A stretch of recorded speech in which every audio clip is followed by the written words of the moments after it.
MS યુનિવર્સિટીમાં વિદ્યાર્થી સંગઠન એનએસયુઆઈ દ્વારા આજે યુનિવર્સિટીની હેડ ઓફિસ ખાતે ઉગ્ર વિરોધ કરવામાં આવ્યો છે।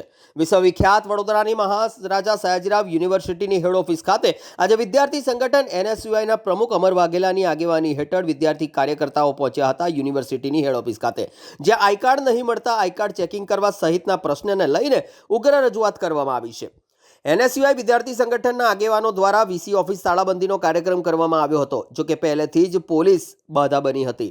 ભારે સૂત્રોચ્ચાર કરતા તાળાબંધી કરવા જતાં પોલીસે તમામ કાર્યકર્તાઓની અટકાયત કરી હતી, જ્યારે આ ઘટનાને લઈને ધક્કા મુક્કીના દ્રશ્યો પણ જોવા મળ્યા હતા।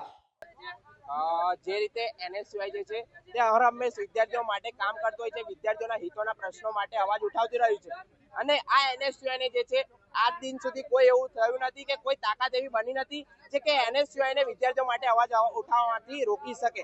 અને આજે જે છે વીસી સરને જે ચીમકી આપી હતી કે આઈડી કાર્ડ આપો, નહીં તો અમે તાળાબંધી કરીશું, તો અમે આજે તાળાબંધી કરીને રહીશું, અને જ્યાં સુધી વિદ્યાર્થીઓને આઈડી કાર્ડ પૂરું પાડવામાં નહીં આવે ત્યાં સુધી આ એનએસયુઆઈ વિદ્યાર્થીઓની પડખે ઊભું રહેશે।